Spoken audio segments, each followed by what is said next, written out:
Hello, good morning. I'm Christian Ramos, reporter for INQUIRER.net. And I am Neil Arvin Mercado, and this is the Inside Note.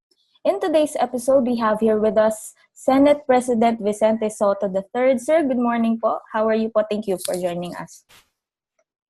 Hi, I'm good. Thank you very much. Good morning to you guys, to all of you.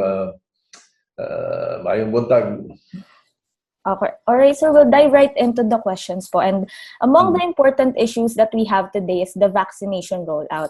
Now, the Senate recently conducted a committee of the whole hearing on how the government is utilizing the budget allocated for this. What was your main takeaway, sir, from the hearing yesterday? Well, we were apprised by the successful signing of 7 term sheets that they already have. So a portfolio of 7 vaccine manufacturers signed supply agreements. So yung 4 brands have already arrived or are arriving. Sinovac, Sputnik 5, Moderna, and AstraZeneca. But the rest are also arriving, all 7 of them. The supply agreements has already assured us of at least a total of 73 million doses. 56 million, aside from the 73 million doses, 56 million doses are still under negotiation. As of now, I think delivered to our country is 12,705,000 plus. And the rollout has, or delivered, is about 10,374,000 already deployed. We were trying to get the figures on how these are deployed nationwide, because merong siyempre mga malalaking cities or malalaking probinsya na mas malalaking pangangailangan. And thereafter, there are also smaller local government units that have very low issues or problems with COVID. So they're trying to balance that. We understand that point. So the promise is, we're looking at the promise of IATF that the 3rd quarter of the year, the government will start to vaccinate the general population. Yung sinasuggest namin na tama na yung A1, A2, A3, A4, tapos na kayo dyan eh. Lalo na yung A1, A2, which is the most important. Tapos na yan. So, kung sino na available, kumbaga sa Alaverde, o labo-labo na, kung sinong available, sino may gusto, i-vaccine na natin. Sapagkat yun ang isa sa mga nakikita nating issue eh. Merong disinformation, merong lack of information. So, that's how it stands. And so as far as the budget is concerned, we were told that it is available and already programmed is 88.5 billion. Sir, satisfied po ba kayo dun sa presentation ng Executive Department? Especially dun sa price ranges, kasi DOF Secretary Dominguez actually disclosed yung price range, pero not yung exactly yung brands. He said na pwede yung executive session. Do you see the need to hold an executive session, or satisfied na po kayo na may binigay silang price range po? Well, for me, on a personal note, I don't think it is necessary at this point, unless a senator asks for it, a member of the committee asks for it. I don't think it's necessary because we were already given the price range and we understand the problem. I understand the problem. There is this non-disclosure agreement that government is encountering with all the pharmaceutical companies, and this did not happen only because of the pandemic and because of the vaccines.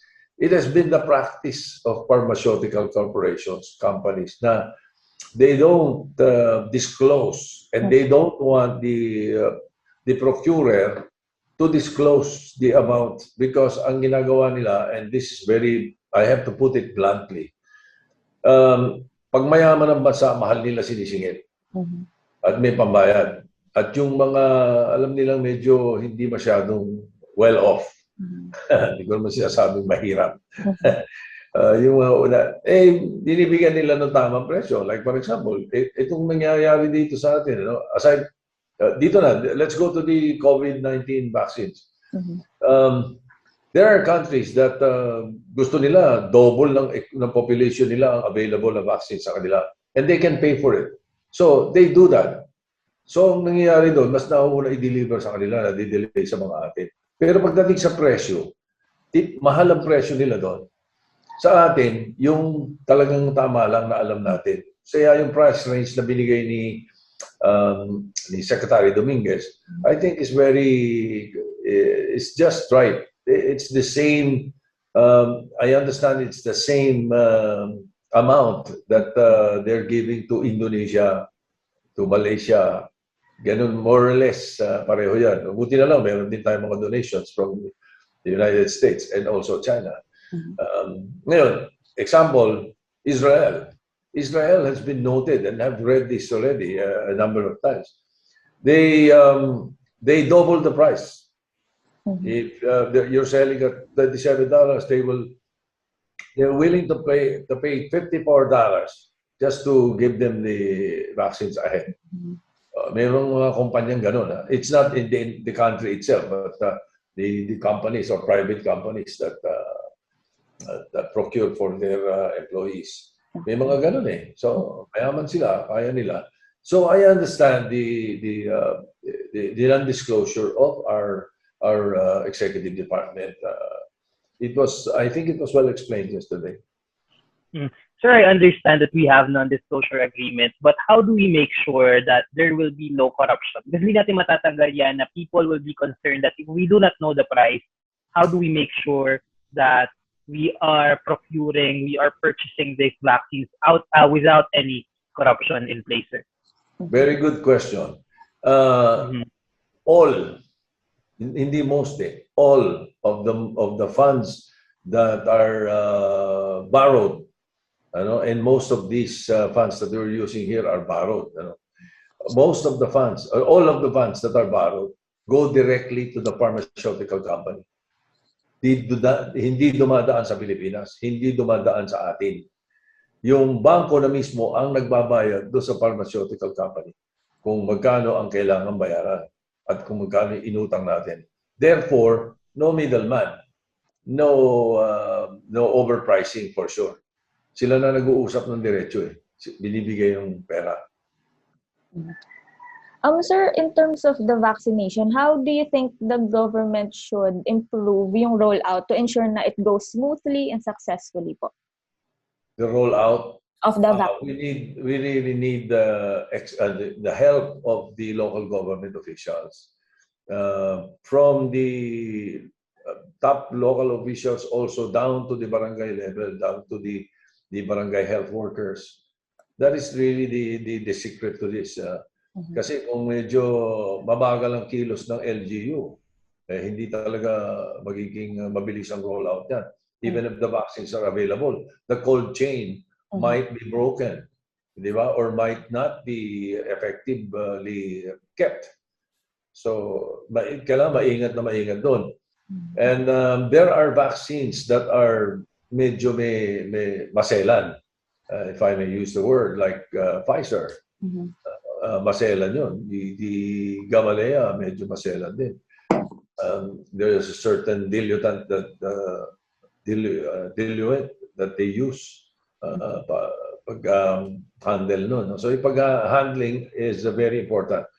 So, the rollout that they're doing right now, considering the amount that is available to us and the rollout that is happening on the ground, I would say on a scale of 1 to 10, they're going from 7 to 8. It's fine. There's much to be desired.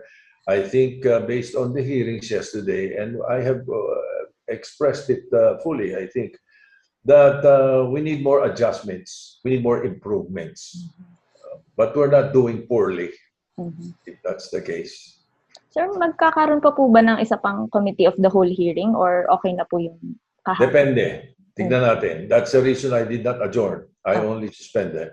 So that if in the next few weeks we do not see improvements or adjustments, we might have to call for a resumption of the hearing. Speaking of the vaccination program po, I know that you already received your first dose of vaccine. Now, as more senators get vaccinated po, ano po yung magiging setup sa Senate? When can we see a session hall full of senators, considering na yung holding hybrid sessions has proven to be challenging at times? May technical difficulties, etc. Yes, you're right. Medyo, I am wishing for that. Probably if all of the senators already, or most of the senators are already fully vaccinated, then we can encourage them to attend. The reason that I say encourage and not compel is because we adopted a resolution that allows virtual attendance. Perhaps later on, when it is necessary, it could be a way of showing the people also that everything is fine and that they should no longer be afraid and the vaccination program is doing well. Perhaps I can call on my colleagues to, or most of them, to attend already physically. Isa sa mga controversial topics right now ay yung ICC. An ICC prosecutor has asked for judicial authorities, sir, to further probe the drug war situation here in the Philippines. We know the contents of the initial preliminary examination, sir. Sinabi pa nga doon, it went as far as saying that crimes against humanity of murder were committed by the administration in our war against drugs. What's your take on that? I have a problem on this particular issue by that ICC official. We don't know, unless you do, I don't know how they came up with that. Did the government send evidences contrary to what they have received? Who sent them the figures? Who sent them the reports? As far as I can remember, all the police officers who are involved in any of these have been tried. Some are in jail. There are prosecutions. Like for example, this is statistics ito last year. So I am not sure if this is accurate as of now. But as of last year, if I recall it right, around the second quarter of 2020, there were approximately 48,000 anti-illegal drug operations conducted by the police. Out of the 48,000, there were close to 80, around 78,000 plus, na arrests. All right? The deaths connected to these operations are less than 5,000. But the report that was sent to them was, I think, about 20 or 30,000. Exaggerated yung pinadala eh. So, if it's true that ang order ng gobyerno is patayin lahat kung sino yung mga drug pusher or whatever, o sino man yung involved, then you must have 78,000 deaths or more. The figures that I have are conservative, based on. There were almost 50,000 in the anti-drug operations. So, do they know that? Do they have the figures? Was government asked to submit, or did government submit? So we don't know. I cannot intelligently say that the ICC official report or the ICC officials comment or report that she is making is accurate. Perhaps it's accurate as far as what she has received is concerned. You see, but has she seen the other side? So I don't know. So very doubtful ako do sa really on commenting for or against that particular ICC report, if I can call it that. I understand, sir, your concerns about whether the ICC prosecutor has visited the Philippines galing ba sa first-hand observation yung mga contents noon. But sir, this is not new. Even our local authorities here, like the Commission on Human Rights, has pretty much said the same thing, that the police has committed abuses, or at least allegedly committed abuses during the drug war operation, sir. So what does it say about our war on drugs? Well, as far as the war on drugs, again, they did not visit. So even if they visited, what would they do? All the so-called operations were passed. So what? They will have to rely on documents and procedures. Let's set that aside. Let's go to your main question of what do I think of the war on drugs. This is a complex crime. The problem of illegal drugs and drug abuse are completely different, but it's the same. It is very much related, but these are two different animals. Illegal drugs is different from drug abuse, right? Now, to address or to use a holistic approach on the problem of illegal drugs and drug abuse, there must be full concentration on primary concerns. The main concerns are enforcement, prosecution, prevention, and rehabilitation. The enforcement and prosecution fall under the category of supply reduction. Then the prevention and rehabilitation fall squarely under the issue of demand reduction. Let's go to the supply reduction. Wherein that ICC report and the police operations are involved. Enforcement. Doon yun eh. All right. Are we successful in enforcement or not? As far as enforcement is concerned, I think we're quite successful. But are we successful in prosecution?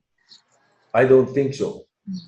There are a number of drug cases that have been dismissed. Especially during the past administration, there were more than 80% drug cases dismissed. At least in this administration, as far as prosecution is concerned, it has a better batting average, but still not ideal because more than 50% are dismissed. But it's getting better. But that's the supply reduction side. Now let's go to the prevention and rehabilitation, which is very, very important, and to me is far more important than enforcement and prosecution. And I'll explain why later.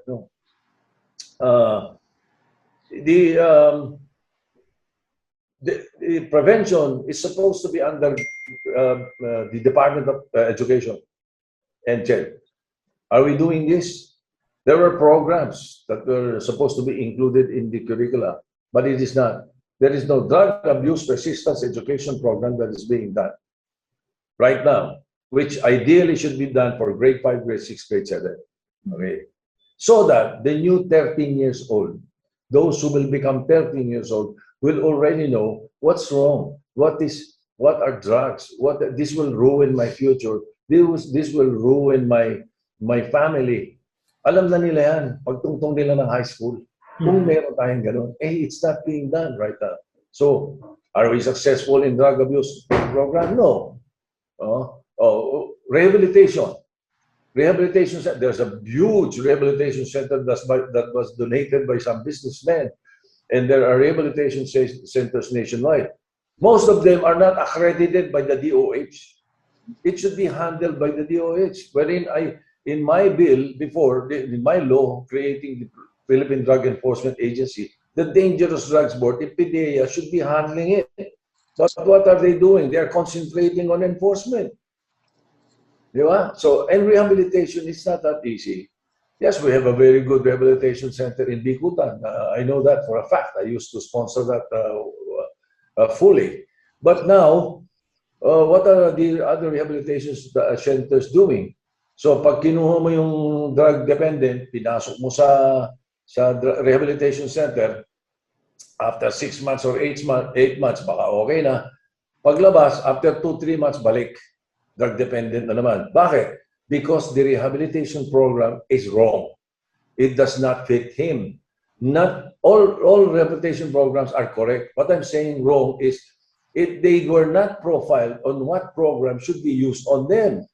There are 4 or 5 types of rehabilitation programs. We have the therapeutic community program. We have the faith-based program. We have the multidisciplinary program. We also have the 12 steps Minnesota model. And if necessary, the eclectic model. Ano? So you must be profiled. Saan ka pwede? Hindi pwedeng basta ka na lang dinala sa therapeutic community, yung pala bagay sa'yo, faith-based.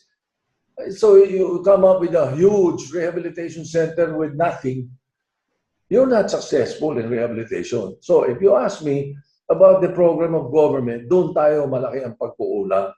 Pero the war on drugs, enforcement, yeah, we have gained ground for sure. But, okay, let me now explain earlier what I said between the issue of supply reduction and demand reduction. Enforcement, prosecution. Kulong mo lahat ang pusher. Kung gusto mo, patayin mo lahat. Patayin mo lahat. Gusto mo, kulong mo lahat ng pusher. Bukas may bagong pusher. Bakit? May drug dependent eh. May bibili. No? Okay, ipunin mo lahat ng droga sa Pilipinas.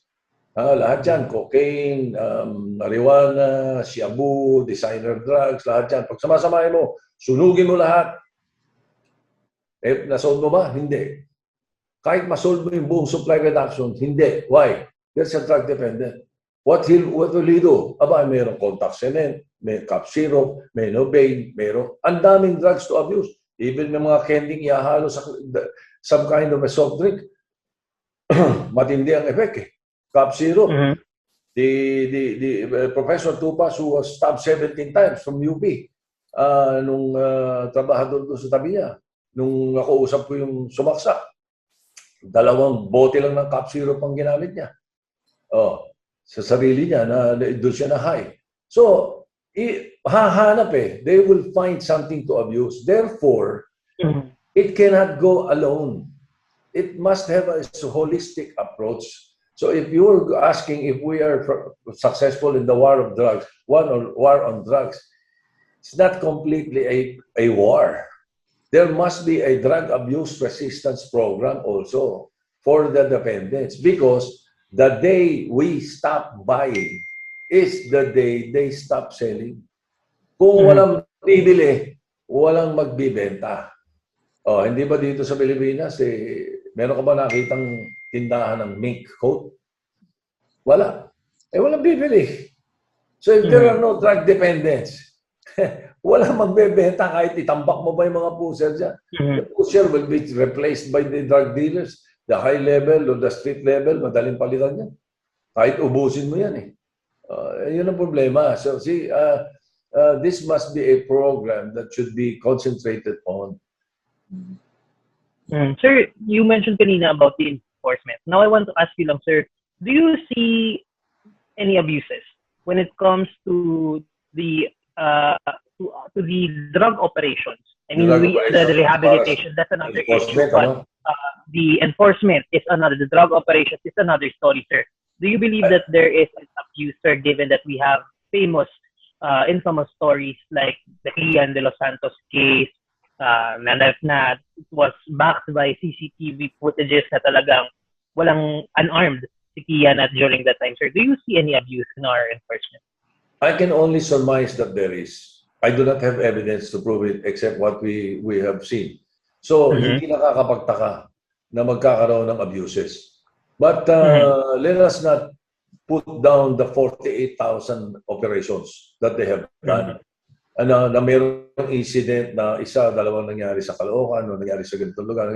Let us not put down the other 48,000 drug operations that were successful and have arrested almost 100,000 at may mga kaso naka-file. We cannot put down the whole thing just because there was abuses. But their question, are there abuses? I think so. I think for sure, hindi mawawala yan. Ano yan eh, nangyayari talaga yan because even during the start of the Oplan Tokhang, you must recall that some of the drug pushers were eliminated by their own. And then also there were yung tinatawag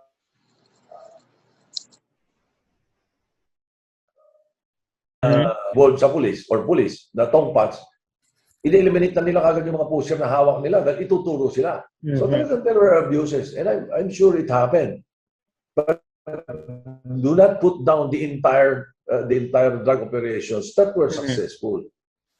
I want to go back to the ICC probe, sir. The Malacanang has said that President Duterte will never cooperate with the ICC probe. You said that, yes, there is an abuse, but let's not put down the benefit or what we have done so far in our war against drugs, sir. Shouldn't we just allow the ICC to look into the situation here if we have nothing to hide? Well, we're no longer a member. The government pulled sir, out. but the ICC report The government specifically pulled says that. out.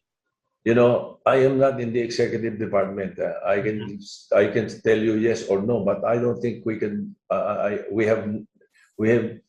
don't think I can do anything. It's all in the hands of the ball is with the executive department. We can only katulad ng mga ibang sama natin sa Senado, they're against it or they're in favor, but what can they do? What can we do? We're not the persons to perhaps be able to give the correct answer. Even if we but wish, do you agree, sir, even if I wish we could, if the executive department does not want what? Wala rin, di ba? Sa kanila yun eh. But in your personal view, sir, should we just allow if wala naman tayong tinatago, should we just allow them to look into the situation here further? Oh yeah, ako on a personal note lang, again, not as a Senate President, no, but as Tito Sotto, the advocate against illegal drugs. Let them see for themselves. Look at the drug operations. Check out the drug operations that have transpired. Baka mabuti pa nga yun eh.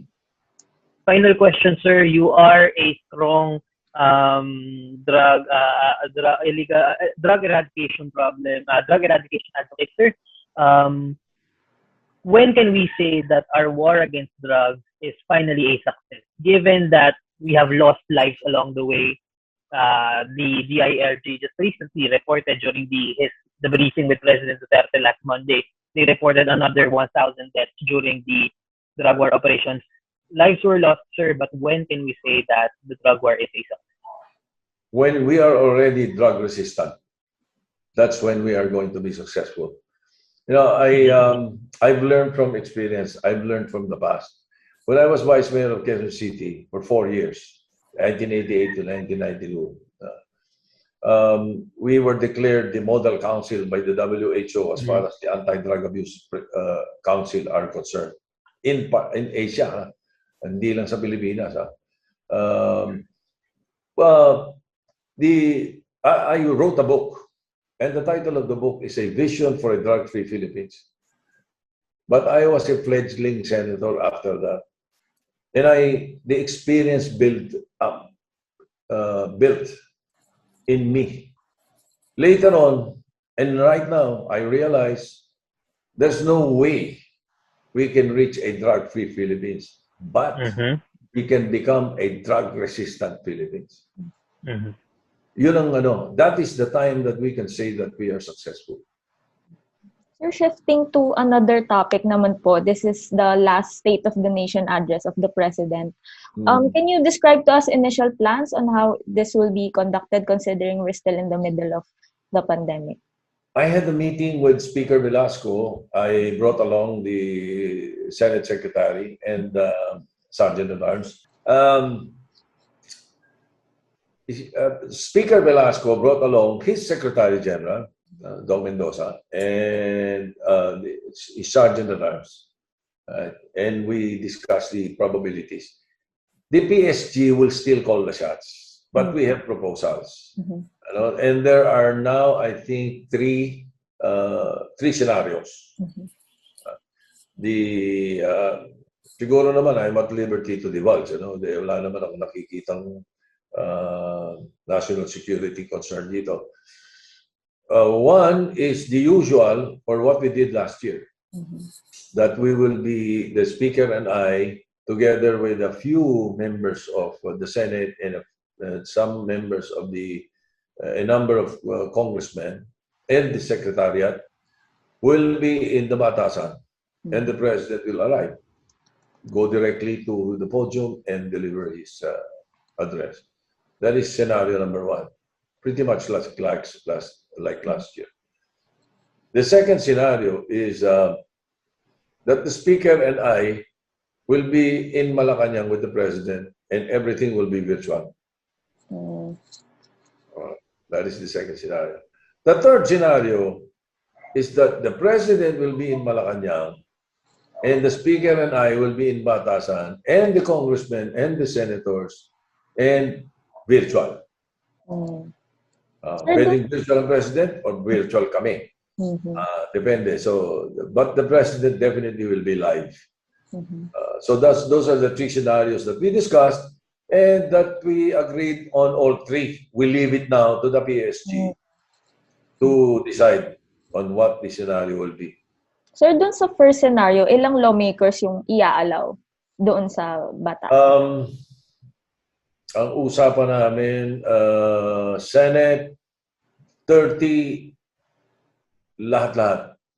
Including senators and then 30. staff. Yeah, 30 including me, a few senators, and then the Secretariat and the Sergeant at Arms. Sir, may nag-express na ng intent na senator na gusto nila physically present sila sa SONA. Sino yeah. Yeah, the usual suspects. I mean the usual members who usually attend, and like last year, the party mates of the President will definitely be there, and then a few others, the officers, I'm sure, will be there. The majority leader will surely be there. Sir, kailan po yung meeting nyo na sinabi nyo with Speaker Velasco? And will you have another meeting to finalize? 2 weeks ago. 2 weeks ago. Hindi na. I don't think there will be another meeting. We already gave the PSG our consent on all three scenarios. Okay. So they will be telling us how it will come out. We have a meeting tonight. I'm meeting with the President and Speaker Velasco again tonight, but I think the meeting that the President called is about what they call this, the BARM, the BARM elections. And then he has a ceremonial signing at 5:30, so there were a number of senators who were asked to attend.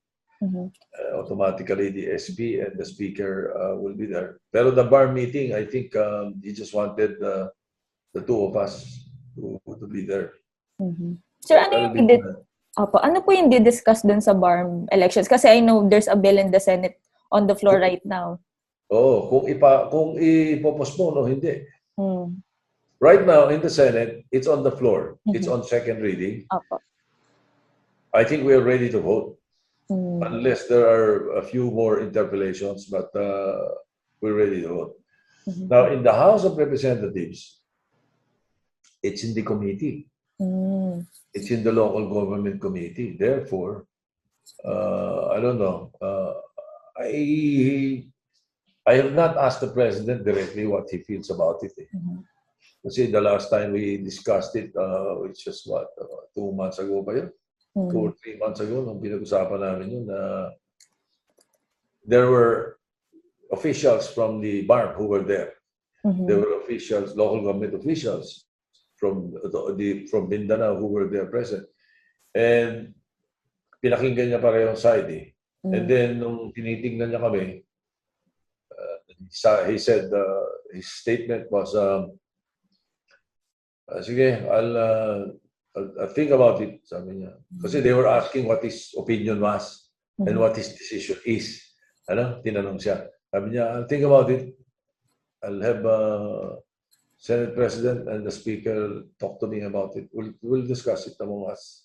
That was his last word on it, and that was a few months ago. So, ngayon, biglang tumatawag, siguro, I don't know, he might be saying something in the SONA about it. Sir, speaking of the SONA again, ano po yung ina-expect nyo or what are you hoping for the President to say in that last SONA before he steps down from office? Well, I'm expecting him to give our countrymen a lowdown of or a rundown of his achievements in the last 5 years and what to expect in the last year. That's what I expect for him to come up with. There are a number of laws that we cooperated with as far as the executive is concerned, economic bills and all that. So, and it's just a pity that we had to undergo a pandemic for almost 2 years now, more than a year, magto 2 years na. The national government really was somehow stymied. Although they still continued with the public works, di ba? Marami pa rin nagawa. But it could have been better if not the pandemic could not arrive to our shores. Sir, President Duterte is approaching his last year. Assessment niyo, sir, dun sa presidency niya, were you satisfied or were there things that should have been improved on? Last year? No, sir, yung buong presidency niya po kasi he's approaching his last year next year. Well, I think he was able to do what was expected of him. Although there were some campaign promises that have not yet been fully executed, but some of them have been done, and considering the predicament that we're in right now, really the pandemic has really given lahat naman buong mundo hindi naman Pilipinas lang We were moved back, I think, 2 or 3 steps Ganun ang mabigat dito So the gains that we had in the first 3 years of the incumbency of the president, ganun pa man, if you will look at the GDP and the GNP, and I think the Senate Secretary Dominguez will be the best person to ask the figures and the questions. I think we're all right. We're all right considering the things that have happened. Maraming factors na nahirapan tayo, but okay naman. At least hindi tayo, as far as the bayanihan, the ayuda and all that, it's a good thing when I came up with the idea and told Secretary Dominguez, he told the president, he agreed immediately. That was February of 2020. When the businessmen, the business community are all right. They're quite satisfied, I think. That's the feedback that I'm getting. Sir, let's go to our final topic. It's probably one of the most exciting times.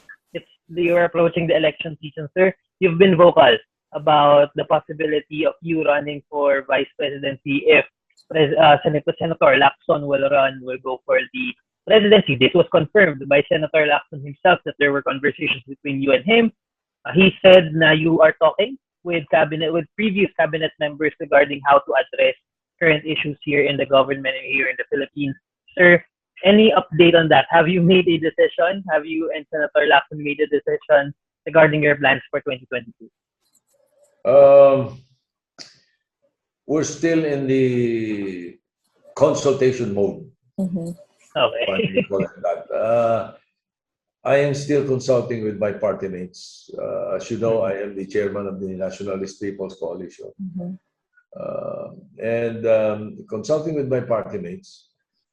we are starting to talk also to our friends in the provinces.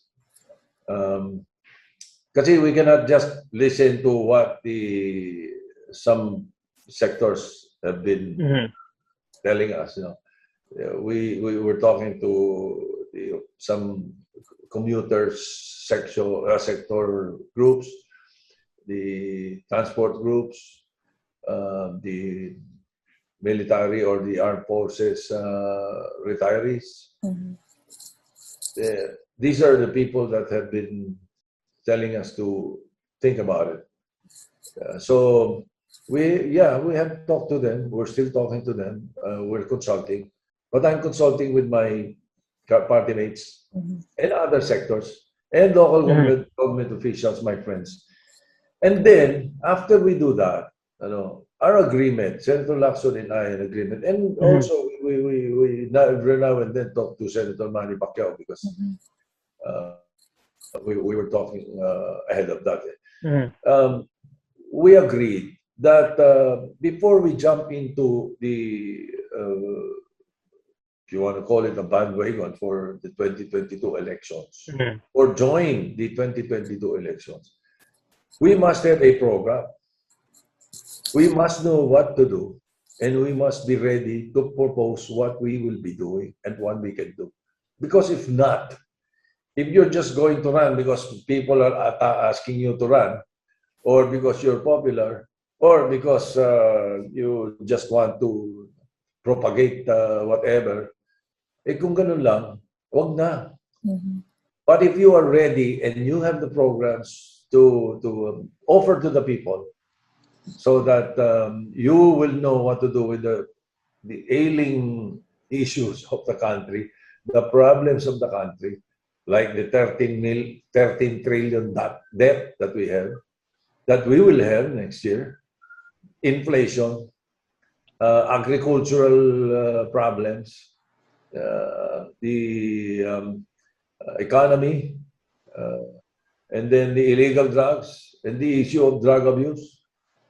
Then the pensions, the funding, the budget, the pensions of the armed forces next year, for your information, will be larger than the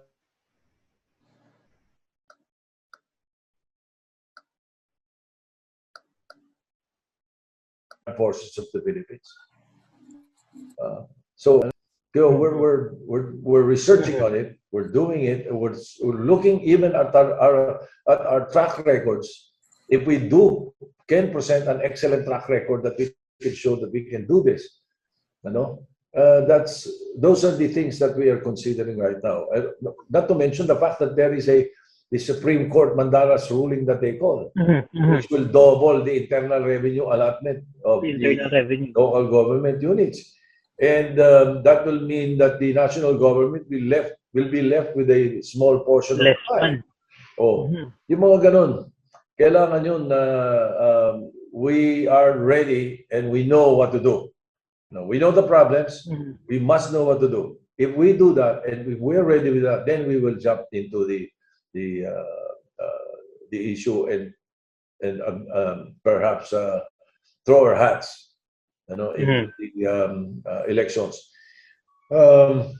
And we're very frank about it. We bluntly say we're studying it, and we do consider it. We are seriously considering it. Hindi naman kami pareho ng iba na sabi, hindi raw sila tatakbo eh. Pero nangunguna sa certificate ko, hindi na siya magpapail. Hindi ba pala yung gano'n? Mag-ingat tayo sa gano'n kasi hindi pa nananalo, sisinungaling na. Diba? SP sabi ni Senator Lacson, it's either running for president or retirement for him. What about you, sir? Well, ako, yes, the same thing. It's either I run for higher office or retire. No more, like, say, another seat in the Senate or possible local? I'm done with the Senate. I have 24 years. Yes. I have been there. How about the local seat, sir?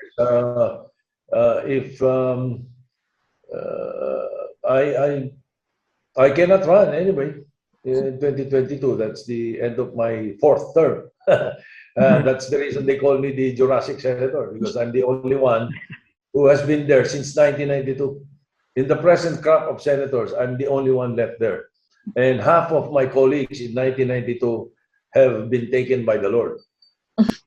The Lord our God, I mean. So to clarify, sir, it's a higher seat or retirement for you, sir. Yes. So by higher seat, sir, it's president or VP. Yun na lang yung higher than PSP eh.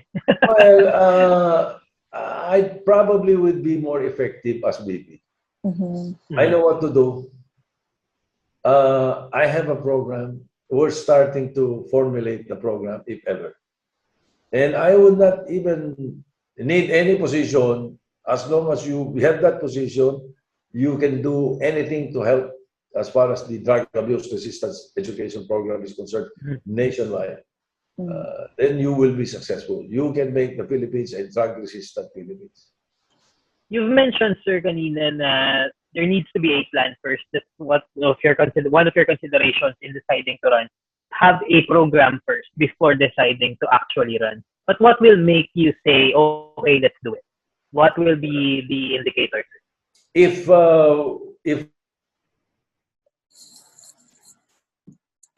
in the programs that or the solutions, if I believe in the solutions that we have for the forthcoming problems of the country next year, then yes, most probably.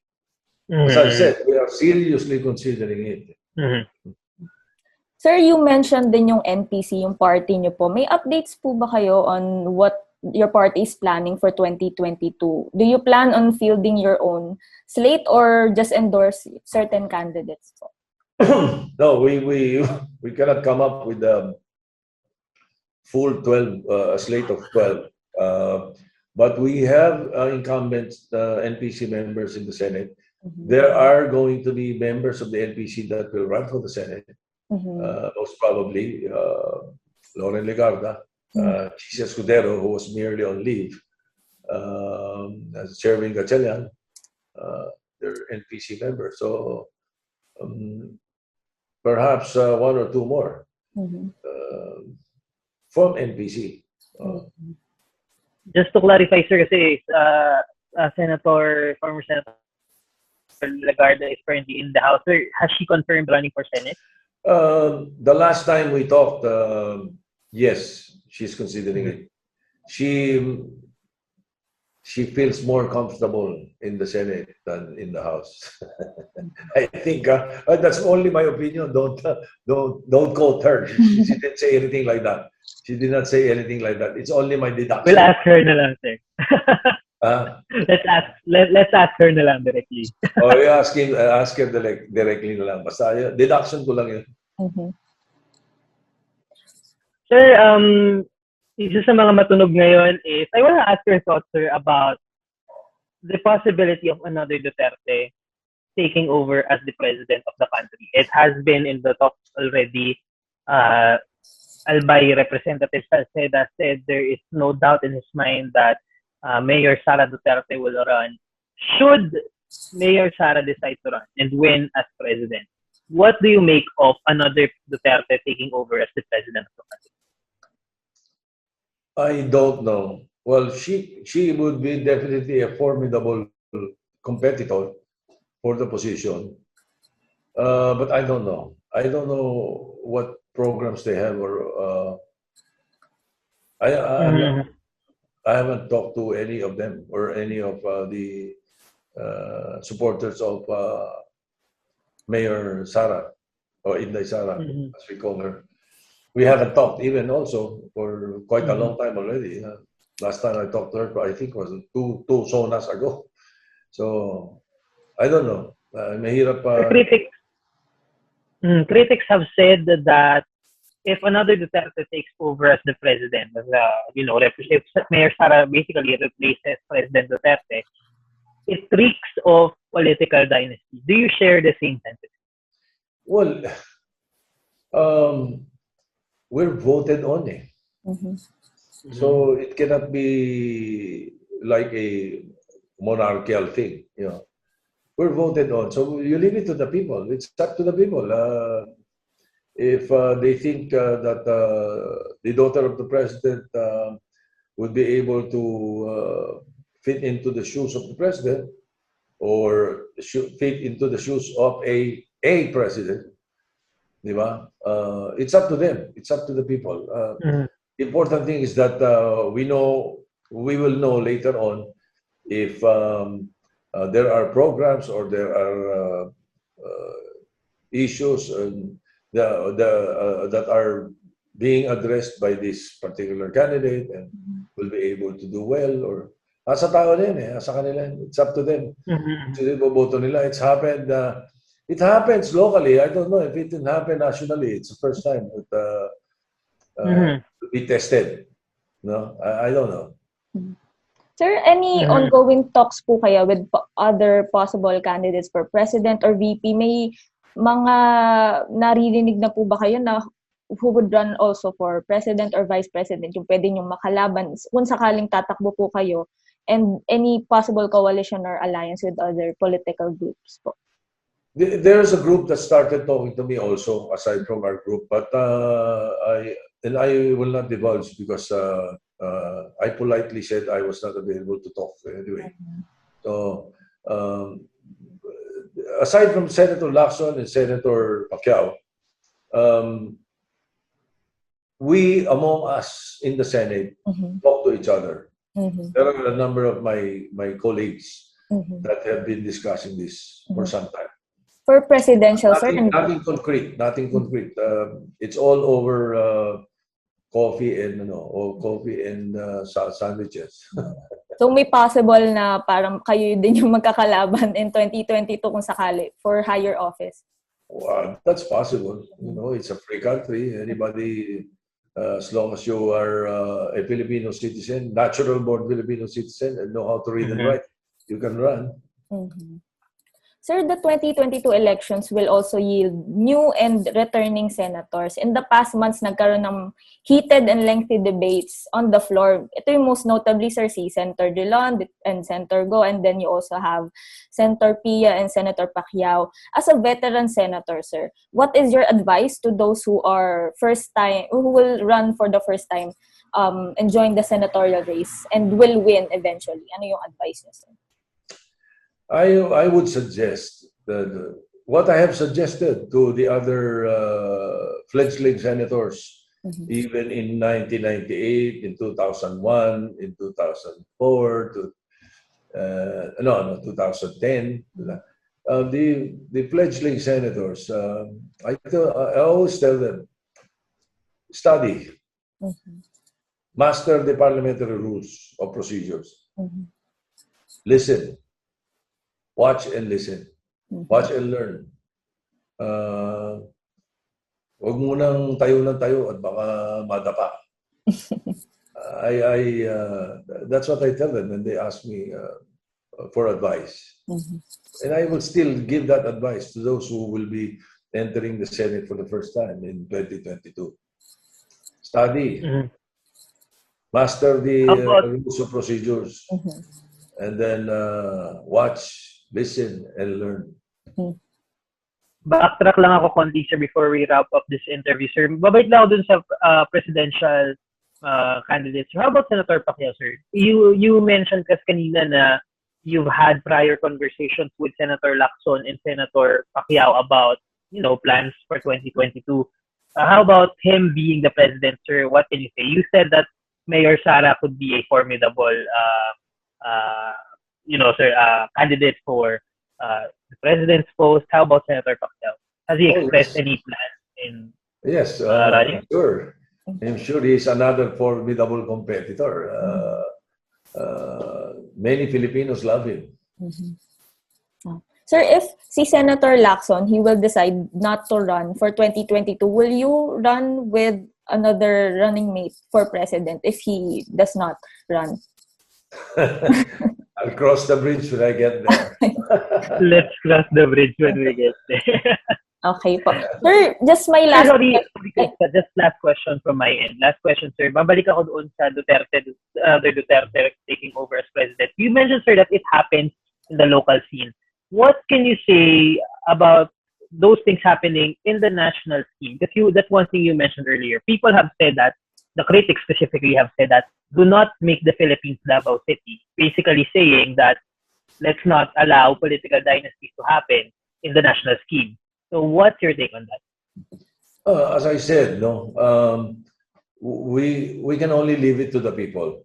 Who are we to say na wag? Di ba? Who are we to say wag? And who are we to say na okay yan? Hindi rin eh. We leave it to the people. It's for the people to decide because, as I said, indeed, it has happened in the local level every now and then. But in the national level, especially if you're talking of Corridor A, which is Lingayen to Lucena, I don't know. I don't know how people will accept it. We'll find out if indeed they push through with it. We'll find out. Sir, the last question po is, Congress is currently on break. Ano po yung magiging priorities ng Senate once session resumes? We will definitely resume. Well, we're looking forward to the retail trade liberalization bicameral report now. I think it's almost done. We will push through and prioritize those two or three of the bills that, even four of the bills that were not passed during the last Wednesday or last Thursday of that month. Foreign Investments Act, the Public Service Act, the Guide, and the BARM elections. Sir, yung bayanihan... Lapit na eh. Lapit na eh. Sir, yung bayanihan 3 po, anong status niya sa Senate? Ano yung nakikita niyong mapapasa po ba siya ng... I have not looked into it yet because there is a Senate version a bayanihan to heal as one act filed by Senator Recto. So it's not completely different from bayanihan 3. I understand it's almost the same except for 2 or 3 provisions that is not included in the bayanihan heal as one act of the Senate, like the pension. If it's a bayanihan to heal as one act, bakit may pension for the armed forces doon? Perhaps they're trying to solve the problem of yung sinasabi ko nga na next year mas malaki pa yung budget ng pension kaysa sa armed forces. Baka that's the reason what. That's the reason why. But it can be misconstrued as gerrymandering because it's another topic in the bayanihan 3. And you know that in our constitution, there must be one topic, one law, one topic. Sir, you did not mention economic chacha. Does that speak of the mood of the Senate towards the measure? I think we already received a transmittal from them about it. Just received it in the last few days of our sessions. So we have not looked into it. I definitely, I am amenable and able to, if we can look at the amendments perhaps on economic issues, we can look into that. Majority of the members of the Senate will be perhaps supportive if it's confined to a 1 or 2 provisions on the economic provisions. But a charter change, as they call it, chacha, I personally am not in favor of a charter change. It will entail very, very tedious, not only time and effort, but pati gastos. So what we need is not a charter change. What we need is a CACHA, CHA, character change. That's what we need. Would you say, sir, that it's a priority once Senate resumes? Let's see. I think we should play it by ear. You know, I even told the Speaker Velasco about that because he told me that the resolution will be arriving in the Senate during our meeting about a week ago, 2 weeks ago. Let's see. because the Foreign Investments Act, the Retail Trade Liberalization, and the Public Services Act somehow would be able to address some economic concerns. So we have time to see. The agreement of the Speaker and I is that at the very latest, kailangan January or February of 2022, pinasa namin yan.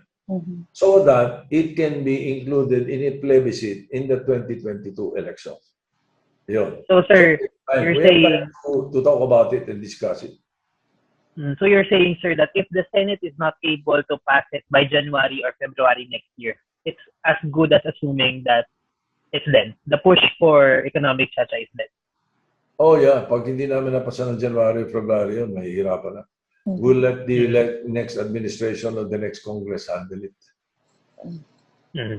Okay, sir. Again, that is Senate President Vicente Sotto III. Sir, maraming salamat. Mahaba ang ating naging usapan ngayon, but it's very fruitful. Dami natin na pag-usapan ng issues. Sir, any message if you want to say anything to our viewers right now? Well, thank you very much for this opportunity. The important thing is that we let you know that your Senate will always remain independent. We will be critical if necessary, but we will be cooperative if necessary. And that's how I run the leadership in the Senate.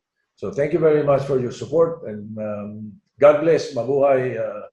I hope that we are able to hurdle the pandemic very soon. Again, that is Senate President Vicente Sotto III. Again, my name is Neil Arwin Mercado, and joining me is Christia Ramos. Thank you so much, and keep safe, everyone. Thank you. Thank you, sir. Salamat po.